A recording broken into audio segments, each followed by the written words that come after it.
Welcome to Art's Place, conservative talk from a different view, from the Casablanca studio in Golden, Colorado. Hosted by Art Carlson. At 4'6", liberals fear him, and conservatives love him. He's definitely a giant among men. Now here's your host, Art Carlson.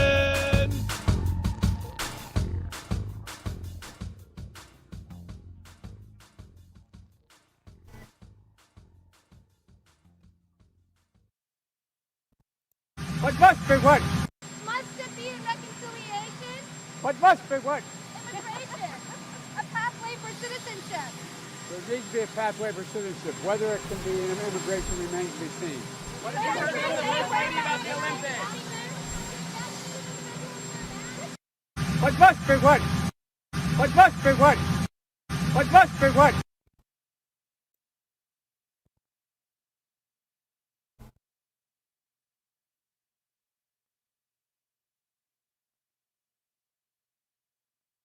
Yeah, I bet it has. Alrighty. We are live. We are at Art's Place. Conservative talk from a different view. We've got a great show today, even though Biden's butt's been wiped. So let's get this going. Chris Wedgeworth, welcome to the show. Good to see you.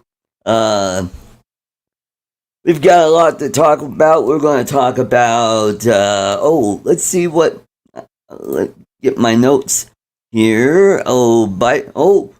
We could talk about Biden's claim to have driven an 18-wheeler. Ooh, that's a doozy. And Peppermint Patty, a.k.a. Press Secretary Psaki, will talk about disinformation, deplatforming. But first, let's talk about this investment group called Domini. Now, I've been hearing their ads on the radio lately, especially iHeartRadio. They claim to be a green and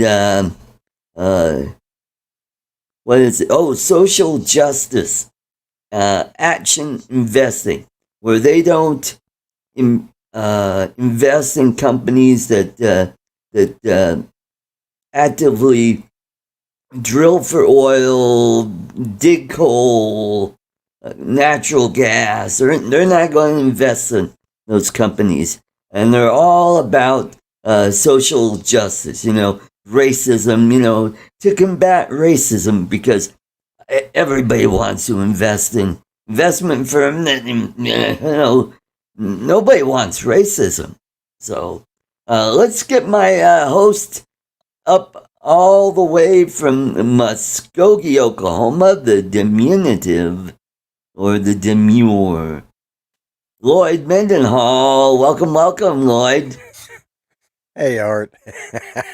Has your butt been wiped? Yeah, but I do it myself. I don't have to hire somebody, or I don't have handlers that do it for me. Yeah.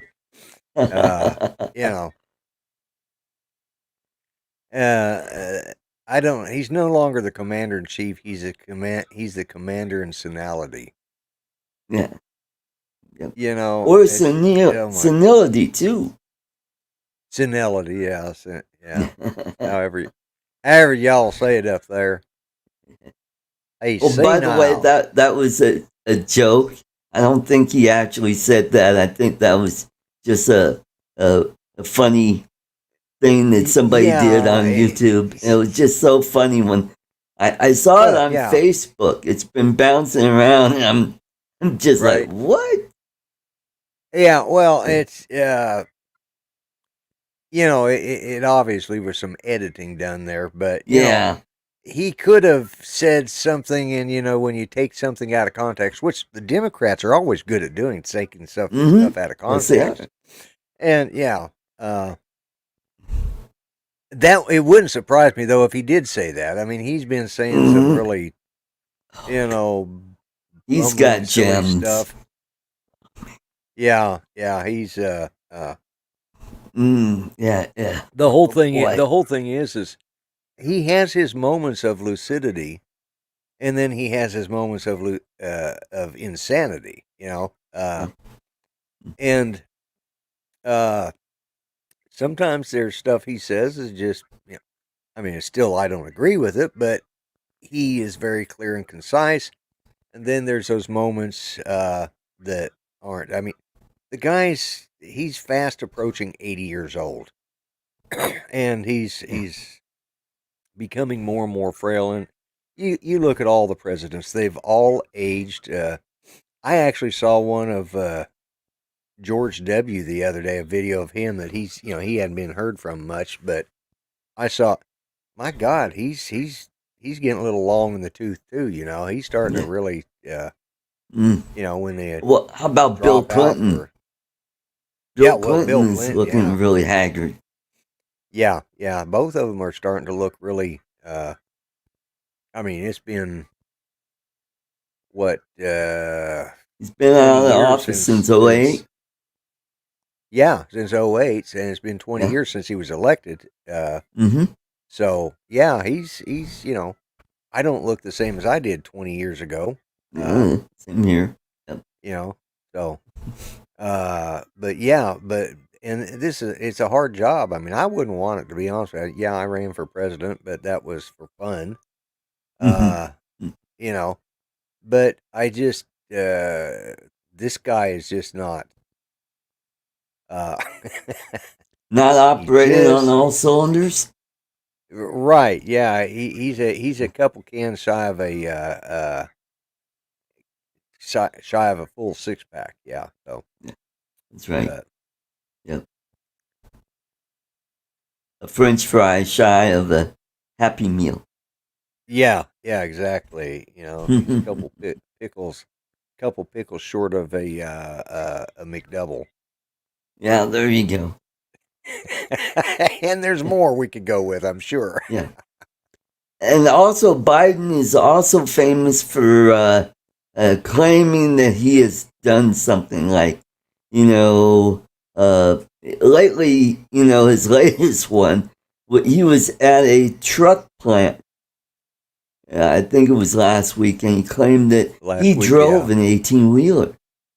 When in fact, he didn't drive it. He rode in one. Yeah, he rode in one, and they said, so they tried to spin it, and they said, well, he actually drove a school bus. Well, like I've heard people probably say, probably a short yellow one. Yeah, probably the short yellow bus. Yeah, but if you can't tell the difference between a school bus and an 18-wheeler, well, you've got problems. Mm-hmm. Yeah, it's yeah. He also claimed he has 3 degrees, and that he graduated the top of his class. Right. Yeah, and he was he in the lower 50% of his class? Oh, he was in the lower third. Yeah. Lower third. Okay, even worse. Yep. Yeah. Mm-hmm. Yeah. Lower 30%. And that's right. Yeah. He's only got 1 degree. 1 degree, exactly. Yeah. Mm-hmm. And what school he graduated from? I don't remember. University of Syracuse. He's an Orangeman. Oh, that's right. Yeah. Oh, you know what? That makes him Orangeman bad. Didn't they say that about the last guy? Yeah, exactly. And he claimed to, I don't know, he claimed to have gone to one of the big universities. Of course, he didn't. Yep. He's and that's the thing. You got to give him kudos. If the man can't plagiarize it, he'll just make it up. There you go. And here's something I've heard talked about several times this week is, what a lot of people may not realize, I'm sure, because the mainstream media is kind of keeping that part of it quiet, but, he had a brain aneurysm, That's right. back in the 80s, and I'm telling you, it probably affected him to begin with, and as he's growing older and becoming, his health is deteriorating, at least seems his mental health is. He's it's those type of injuries to the brain are going to affect you. And as he becomes older, I think it's becoming more prevalent that how bad it is. Yep, that's true. That's true. So we were talking about this investment group. Chris, it's not. Chris wanted. It's Chris Domini. Did his in the chat? Chris wanted to know. Isn't that what Biden's son died from? What his son? He had a brain tumor. Brain tumor. Yeah, that's basically what. Yeah, but what Biden had was an aneurysm. That's kind of like a stroke. Yeah, it's a blood. It's a blood vessel that that ruptures, and sometimes they can get in there and fix it. Sometimes they can't. Yep. But yeah, it also depends on where in the brain that it happens. It is, like if it's near like like the part that regulates your breathing or your heart. Right. Yeah. But it does. But if it's in the like the outer edges of the brain, it'll affect. Yeah. It affects either your memory or your sight, hearing, speech. Right. Like your wife. Yeah. Yeah. Exactly. Yeah. Hers is the language center. It's I mean, she speaks well, and very distinct, no slurring. It's just the words aren't there. Yeah. Ranger's trying to find a comfortable place to lay down, and there's not a lot of room in here right now. And but yeah. So, anyways, we were talking about the Hominy Investment Group. Domini Investment Group. Yeah, it's impact investing, and I'm at their website, and it says, "Capture a world of investment opportunity. Invest in a better future for all." The new Domini International Opportunities Fund invest in relative environmental and social leaders around the world, as well as solution-oriented companies helping address global sustainability challenges. Right. Like I'm going to buy. Didn't we have a company like that called Solyndra? I think so. Yeah. Yeah. And they went toes up. And Abound Solar, another solar company. Right. Well, and that's the thing. You start doing start doing the paper trail, and you probably find out this is some of the same investment group, just renamed. That's true. A lot of these companies, they just come back over and over and over, but that's the first sign of insanity, is to keep repeating the same mistake, hoping for a different outcome. Oh, and also, where do solar companies, where do they get their materials from? Manufacturing. And what China. goes into manufacturing? Well, it comes out of the ground. It's called minerals. And what important product do you need to get those minerals? Ooh, I don't know. Carbon fuels, maybe? Carbon, yeah.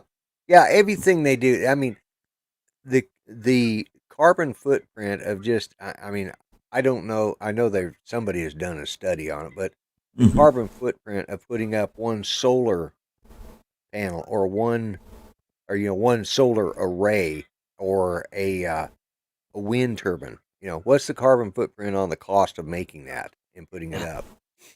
And they're being subsidized by the government. It's just like the Amtrak? the fuel that we have the ethanol. Oh, yes. Yes. Mm-hmm. Yep. Ethanol is but those are biofuels. Those are made from plants. Yeah, and one of the biggest byproducts, they're made from plants, but they're not cost effective by any means because the government is subsidizing them just to make it work. And not only that, they're harder on your. I know there was a big discussion about this.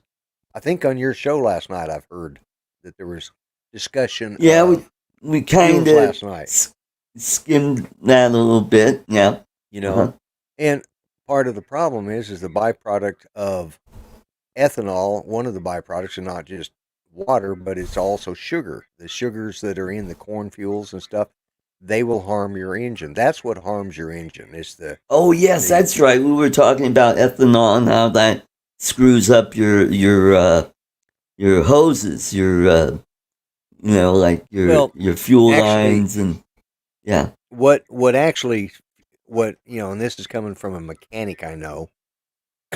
What screws up the fuel lines is actually the additives that are put in modern unleaded fuel. It's the ethanol has nothing to do with it. The ethanol does not screw up your hoses. It's the unleaded fuel that does it. Oh, okay. It breaks down the rubber material or the plastic. Yeah, it breaks down the plastic. Yeah, because the polymers and all the different molecules that go into an unleaded fuel is what breaks down the hoses and stuff. The ethanol getting a little fuzzy. Am I? Again? Yep. I don't know. Maybe it's your. Oh, there you go. Now you're getting better. Okay. Maybe it's your internet. Squirrels aren't running fast enough in the wheel. I moved my mic closer, but I don't know why it's doing that. But it has something to do. I think it has something to do with StreamYards. Because okay, for whatever reason, I think it's something. Because remember, a lot of guys have had to go out and come back in. They'll have. And, yes, I remember. Like I did on my show Monday. And a lot of people have had to do that in the past. But yeah, but what ethanol does, because of the sugars that are in the grain, that actually coats the inside of the pistons. It also burns hotter. It causes your pistons to burn hotter. And mechanically, that's where the failure is in the motor, not in the hoses. Oh, so that's what's wrong with Ken Herron's motor on his Wankel. Very well could be. Yeah, if he's running those kind of engines, they burn oil like you wouldn't believe. Right. And they're an oil burner. And Yep, that's right, Chris. Most of the fuel lines are now plastic. Yeah. Exactly. Because there was a time where people were making their own biodiesel. They were taking the fat from the oil from the fast food restaurants, the leftover grease, and they were converting that into. And now that's gotten too expensive for people to do anymore. Right. And Chris, you're a diesel mechanic, and I may be kind of skirting over some of this, but I think I've got this basic principle from what I understand, because I had a long talk about it last night with somebody who has been who's been a mechanic, both diesel and everything from race cars down up to big, dump trucks and all those big earth moving type equipment, And this is what he was telling me. So, I didn't watch your show, but I heard about some of the content. Let's just put it that way. Well, that's good that I'm getting around. Word's getting around what we're talking about. Yeah. So, but anyway. Go ahead, finish your point, and then I'll go on. No, I was just going to say, let's get back to the hominy. Well, I was going to talk about some of the other green energy that's also pollution. Like these electric cars. They run on what? Batteries. And those batteries rely on rare earth metals and lithium. And where are the lithium batteries coming from? China and Africa. Yeah. And you got little kids. They're working for pennies a day, digging up that lithium and some of that ore for to make the batteries.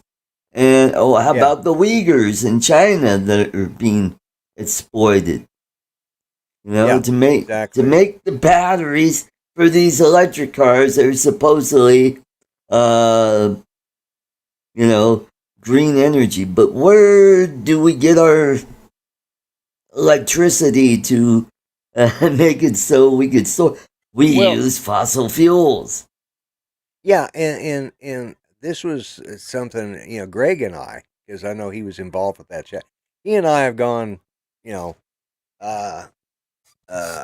don't think they could use the biofueling in the new injectors? Yeah, you're probably right. Mm-hmm. But Greg and I have gone round and round over this electric hybrid that he's got. Mm-hmm. And I finally said, look at your electric bill and the amount of charging, and then look at what it costs to that extra amount that you have to pay on your electric bill to charge your car. How much does that cost? Now, how much is that? How many pennies per kilowatt are you using above and beyond? He's been using it for several years now, so he probably wouldn't notice. But how many kilowatts is he using of electricity above and beyond what he would normally use in his electric home just to charge the vehicle? And then how much is that electric kilowatts causing to, how much is the price of the carbon footprint, as they like to call it, increase for all of these new electric cars? Is there an equal or fair exchange going from a fossil fuel vehicle per carbon footprint, let's say per square carbon footprint or whatever the hell they call that, what's the aspect ratio? I think you're going to find it's the same thing, and we're not saving, we're not gaining. It's costing us more. It's costing us the same amount of money. Whether you're paying, $4 a liter like they do over there, or you're paying, 30 cents per kilowatt, kilowatt hour, compared to what they were paying 10 cents before they started using the electric car. I think they're going to find out it's just like everything else. It's just a political game with a bunch of hooey with absolutely zero scientific evidence, That's right. And also you got to look at the BTUs going into making that energy. You're going to find out that fossil fuels is the most efficient at using the BTUs. The only other thing that has higher BTUs is nuclear. Right. I mean, that's the most efficient use of energy. And then plus you have hydroelectric, which is very fuel efficient. Yeah.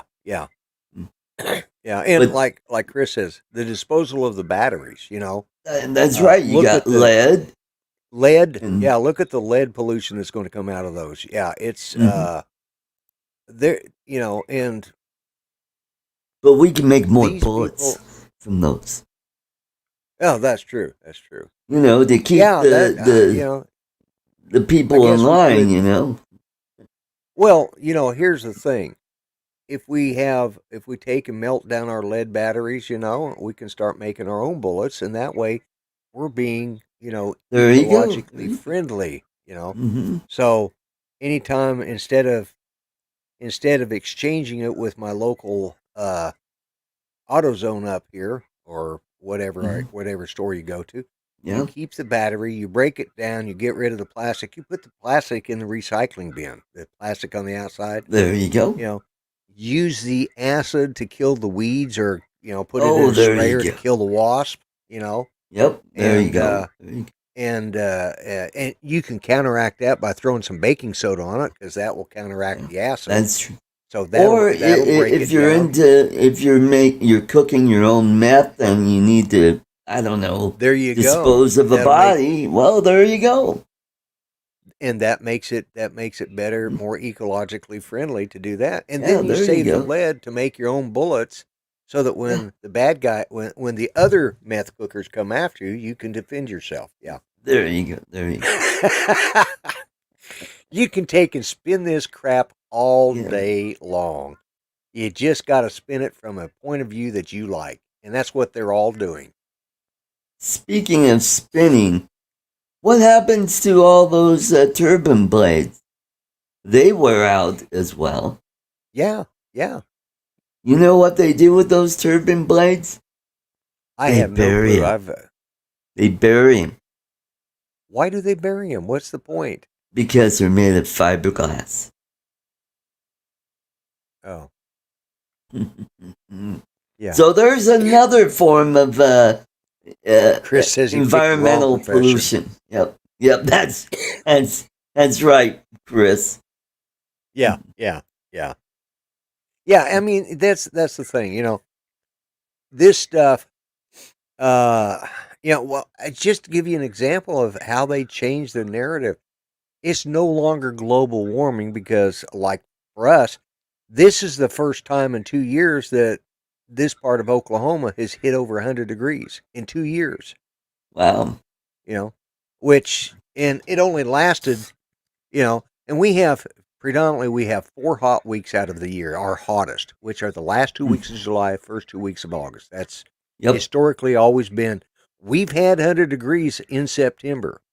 Mm-hmm. Yep. And we've had 50 degrees for a high, or 60 degrees for a high in mid-August, Right. And so we've already hit our peak and dropped off. I mean, we hit it for 2 days. That was yesterday and Friday. And it's already dropped off, and it's supposed to stay, upper 80s, low 90s from now on till fall. So it is just that. But so they changed global warming to climate change, because global warming wasn't fitting the narrative. But you gotta, if you think about it, of course the climate is changing. It has been changing since for eons. I mean, look at the dinosaurs. You know why those dinosaurs were so damn big? Because the oxygen content was much higher back then. Yeah. I mean, everything was bigger back then. Even the bugs, they had dragonflies with 24-inch wingspan. They were huge. And all the fishes, ocean fishes. Right. Like the megalodons and the ichthyosaurs. And I mean, and boy, if you go with the creationist flood theory, creationist evolutional flood theory, I mean, there's a lot of good arguments why the dinosaurs roamed. Because this was a giant greenhouse. We were in the middle of the tropical. There was one continent. There was no rain because of the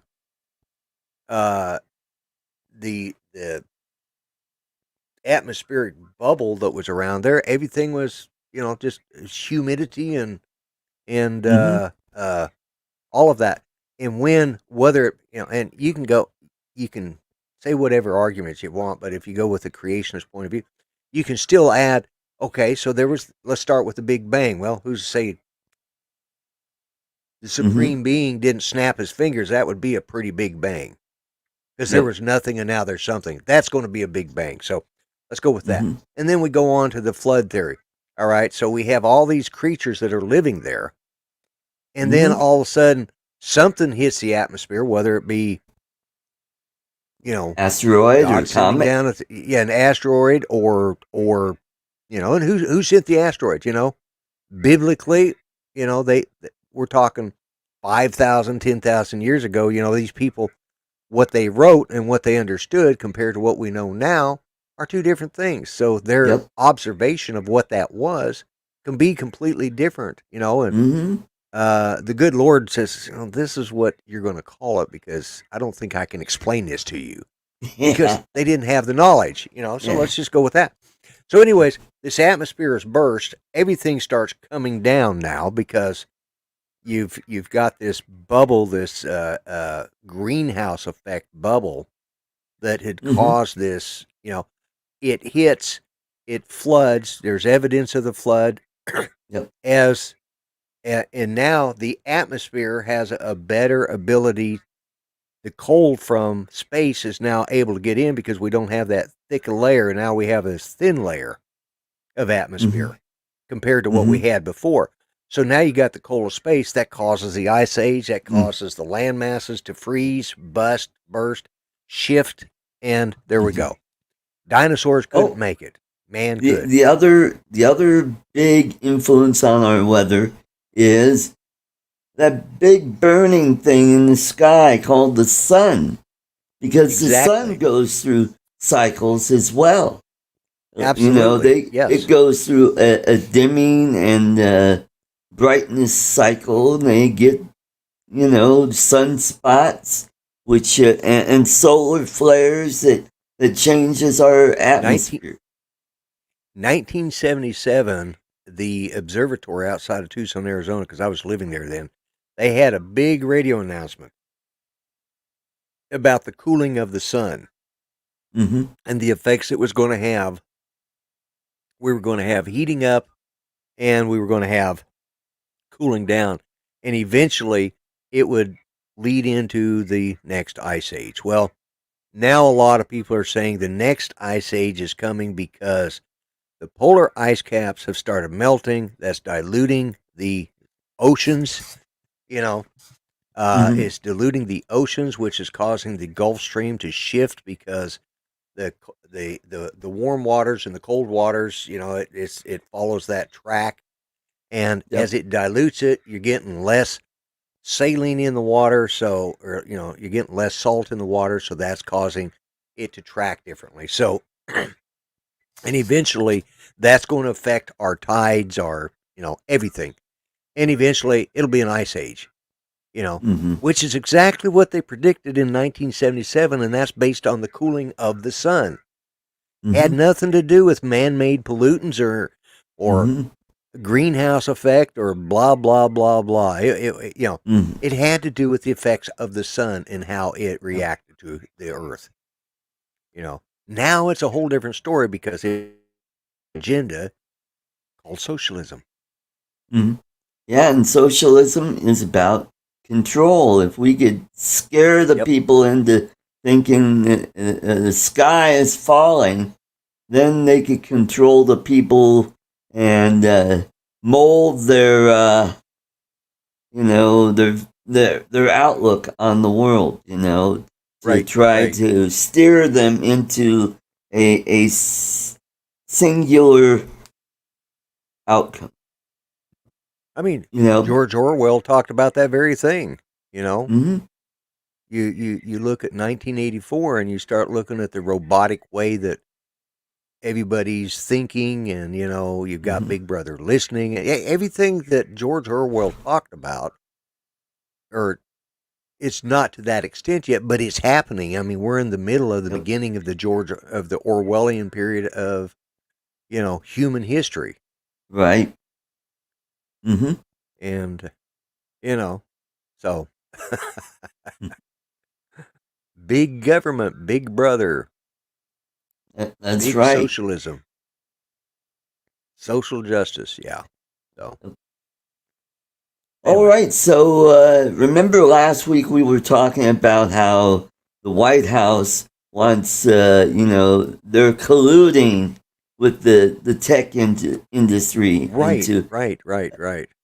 Remember how they said that anyone who spreads disinformation should be deplatformed. Deplatformed.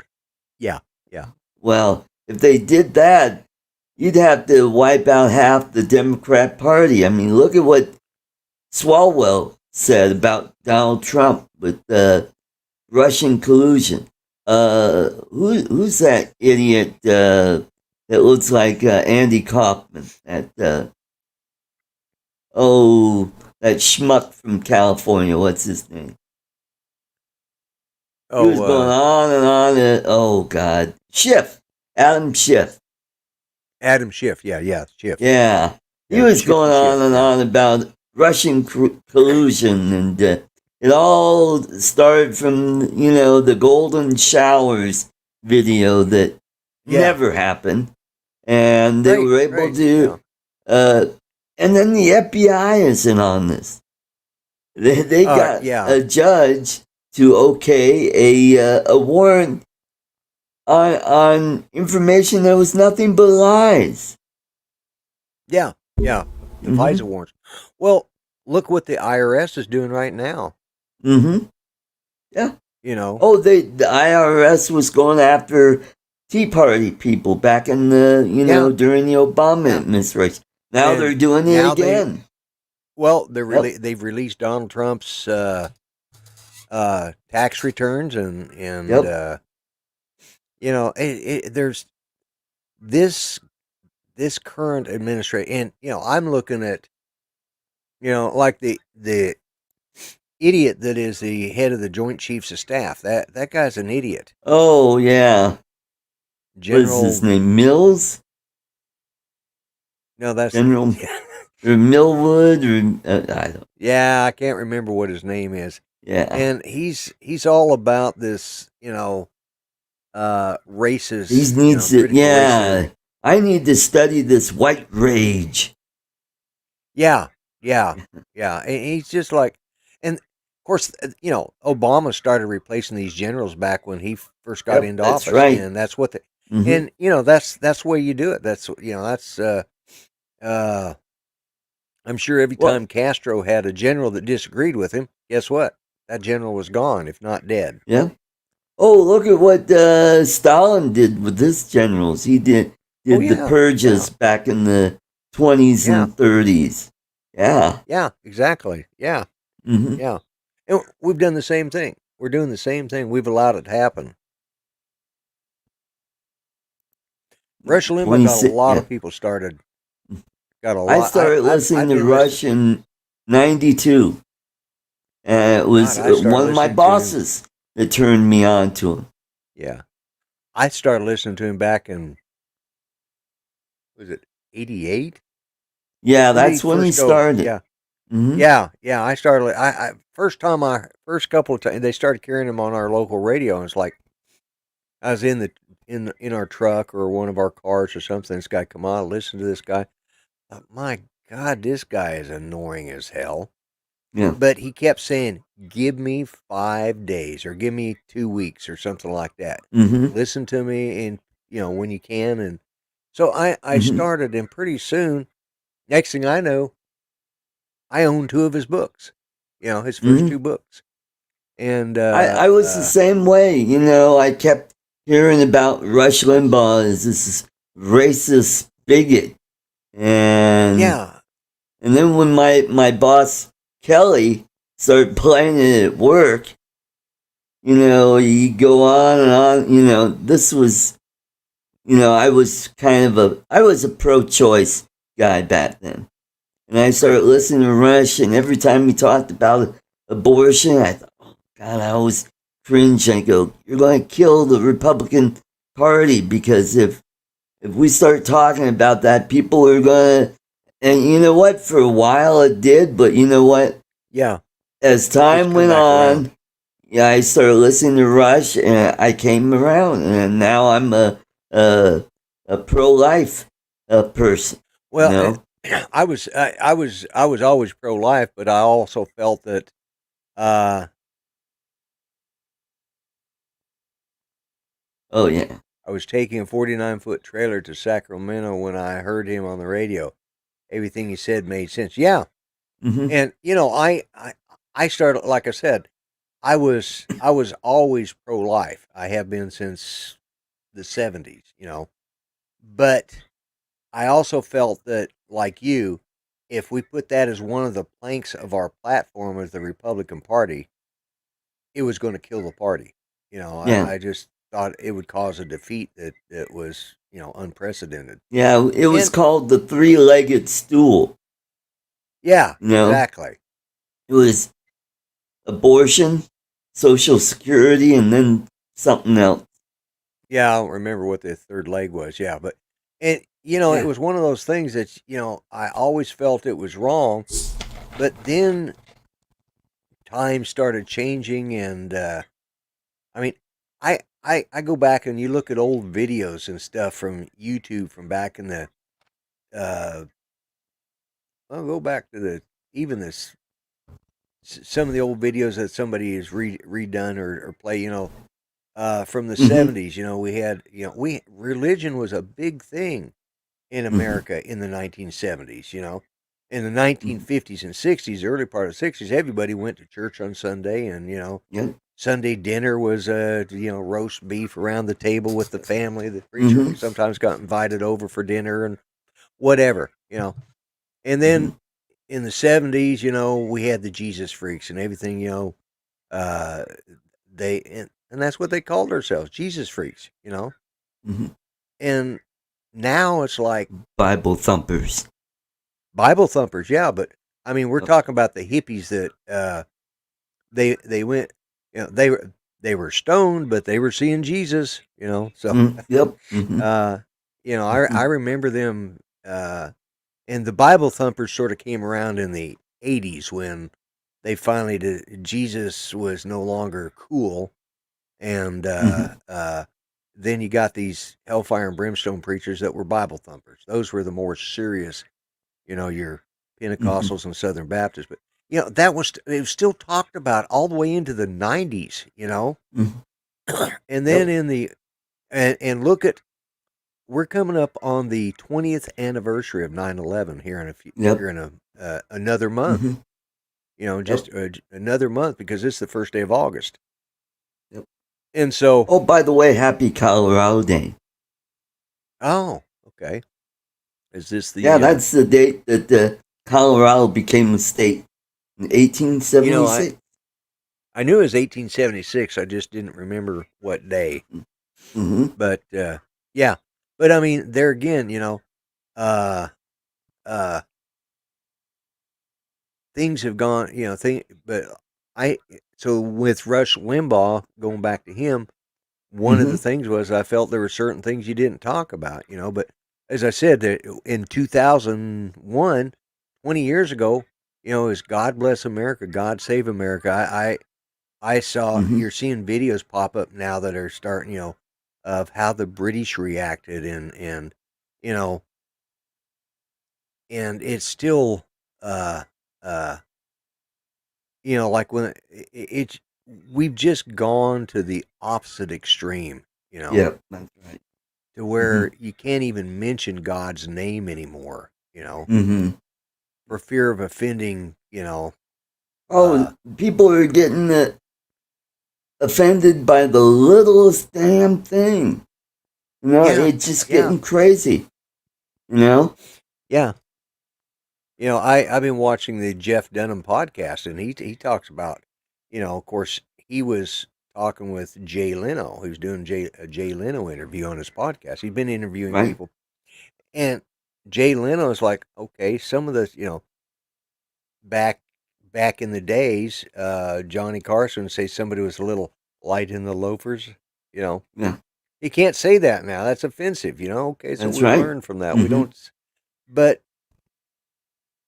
the thing that Jeff Dunham talks about is, okay, if we can no longer, comedians have always made fun of the extremes of something. They've always over exaggerated Mm-hmm. something. It's like, all right, Well, that's obviously, the basic concept of comedy is comedy. truth plus exaggeration Yeah, equals truth plus humor. exaggeration.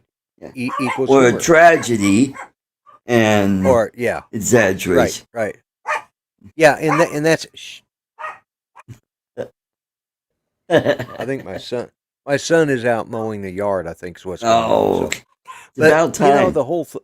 Yeah, exactly. It's needing it, but I think he's trying to do it before the rain comes in. So, but like Jeff Dunham says in some of these interviews, especially, and I know he's talking about it with both Howie Mandel and Jay Leno, who he's friends with. And they're kind of like, oh well, we don't want to hurt people. He says, at what point do we let them take control?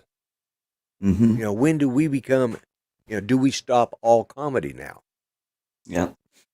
Like Jose Jalapeno, he pulled it off because NBC they thought it might be offensive. So he's been taking on his last few shows. He takes Jose, he leaves him in the trunk, then he asks the audience, right. Do you want to see Jose Jalapeno on a stick? Let the audience choose whether they want to be offended by something or not. Yep, that's true. And that's the problem. We've got these minorities of people making the choice for us. We're not allowed to decide if we're offended or not.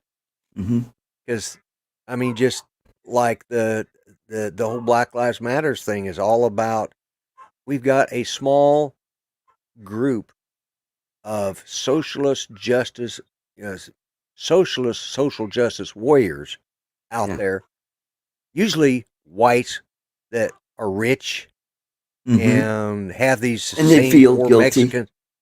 Yeah, and they feel guilty because they've got the really nice black hairdresser that takes care of their hair. They've got the Mexican out there that's doing their lawn. They've got their maid is usually Cuban or Puerto Rican or somebody like they've got all these minorities working for them and they're paying them squat because they're probably illegal anyways, but they're trying to assuage their guilt. They're trying to eliminate their guilt. So let's go out and be offended for everybody because we don't want to feel guilty. We don't want to be known as racist.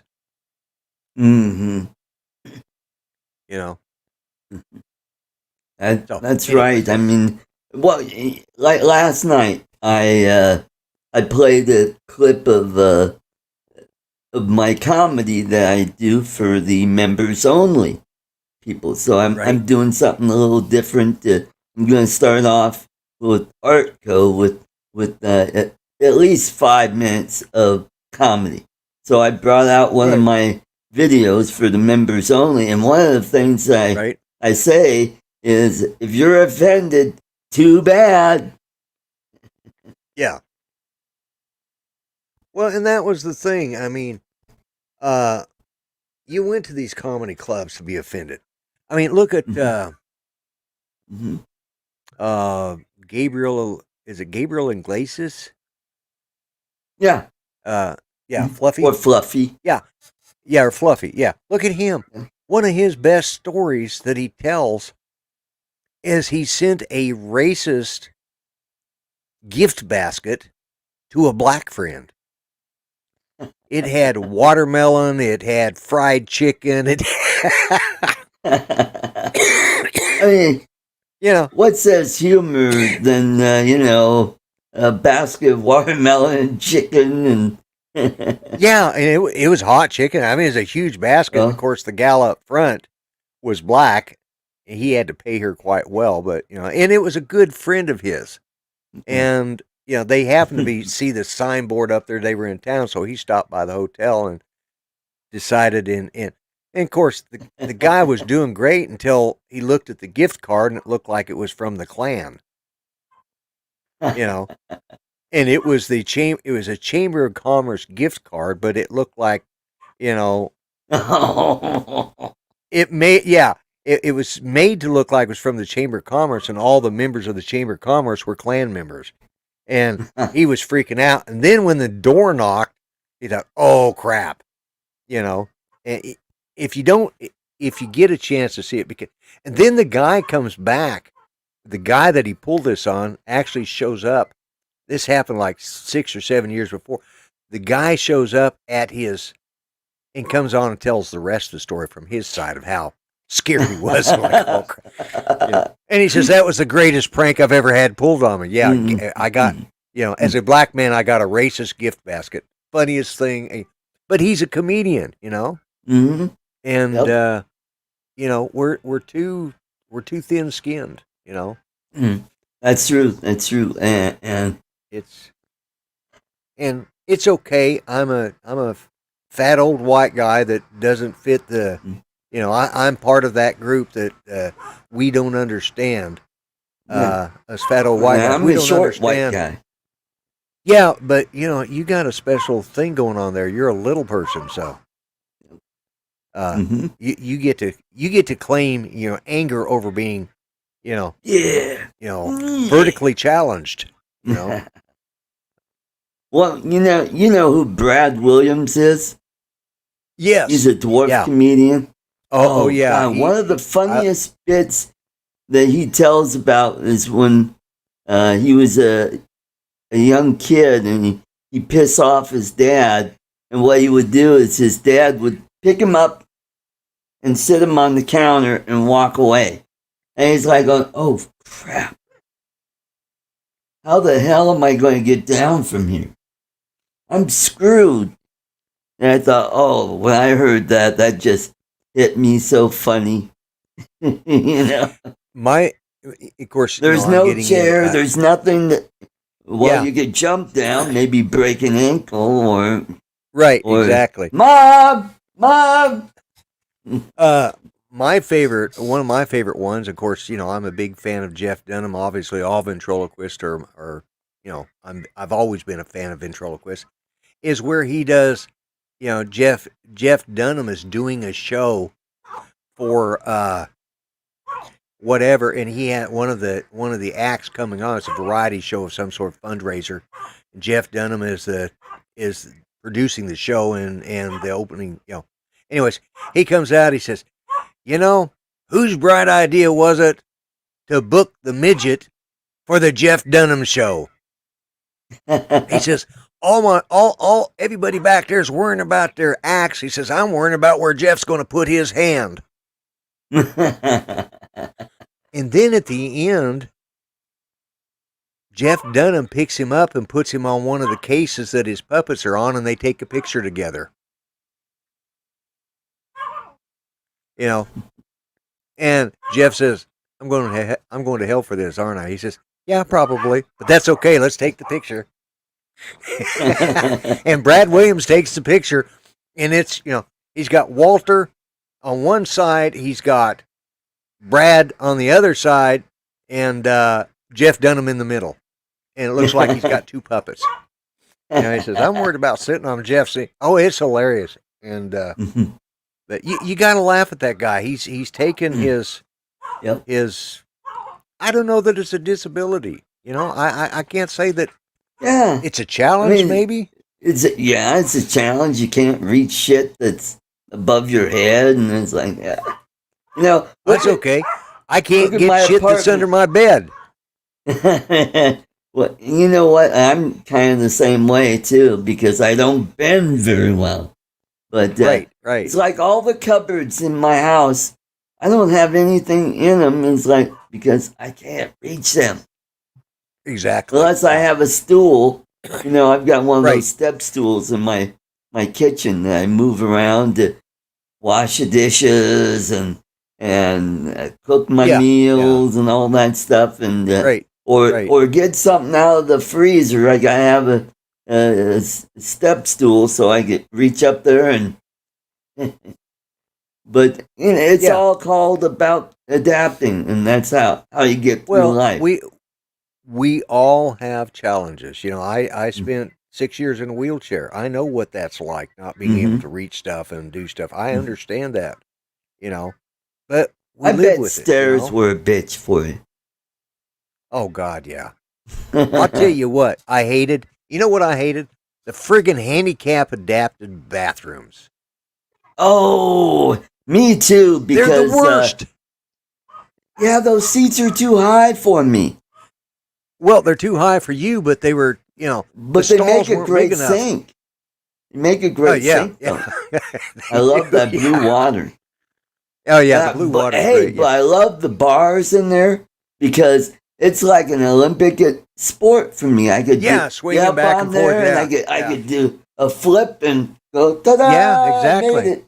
Yeah, we could do a whole comedy routine on the the American Disabilities Act and the crap that they put in there to make it, because I mean, you think about. I was in an electric wheelchair. I got down to where I only had the use of my right hand. Oh, yeah, we know what And- you were doing with that right hand. Yeah, well, thank God I still had my right hand because Yeah. I could still eat. I could still eat food. Well, I don't know what you were thinking, Art, but yeah. If it was your left hand, it would feel like somebody else was doing it. I got to tell you this. We're way off topic, but this has to do with the disability thing. My wife's cousin, who turned out he was gay, but he but he was married to he said when he was a kid he was married to a woman, and he was going to marry a Marilyn Monroe lookalike, and she was pretty much along that line, blonde hair, big big hooters and stuff. Big what? Big what? Big hooters. Yeah. Oh, okay. Yeah, but anyways, but she was also Melons. yeah. There you go. And she had she had nothing but air in her head. She was total, her problem was that she wore her bras too tight, and it cut off the circulation to her brain. Oh, okay. But anyways, so I was at that point, I was in a hospital bed a lot of the time, and I had a trapeze bar there, to help me shift into bed and to transfer out of the wheelchair into bed and stuff like that. Yep. And to roll over and whatever. Well, she come down, and of course she was highly oversexed, to say the least, and was curious. And so she started asking Judy, well, how do you guys do you guys still, because he's partially paralyzed down there and his legs don't work, how do you do that? I just looked at her, I said, oh, it's real simple. I get up, Judy gets on top, I grab the pulley bar and pull real fast. her husband about fell, he fell out of the chair just dying laughing. She turned 16 shades of red. Judy just looks over at me and says, shut the hell up. And then starts laughing too. And this gal, she said, I said, don't ask, and you won't get it. That's right. Mm-hmm. So, those are stories and jokes you can talk about your disabilities. Mm-hmm. Yeah. That's why I was glad it was my right arm, because I could still use that pulley bar to,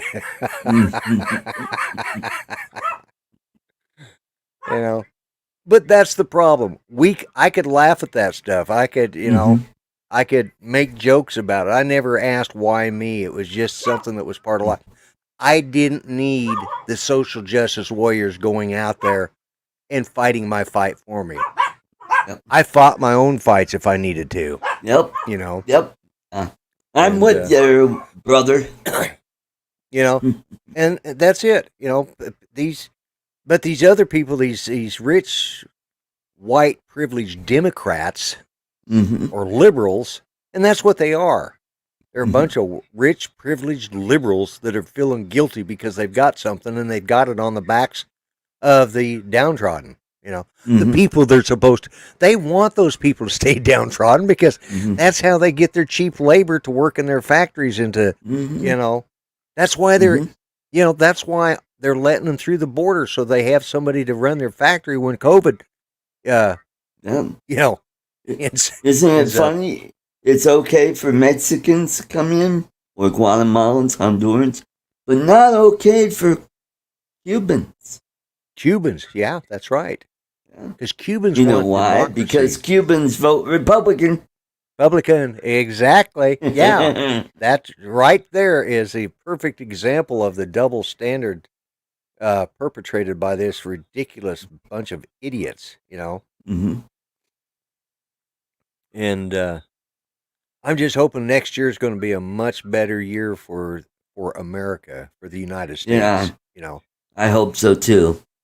Yep, it's going to but be very. we as conservatives are going to have to get up off of our dead butts and do something about it. That's right. We can't be turning the other cheek. We can't be all soft spoken. No, we got to get down. Mm-hmm. That's why we elected Trump, because we wanted somebody who could talk dirty, get down there and fight like a junkyard dog.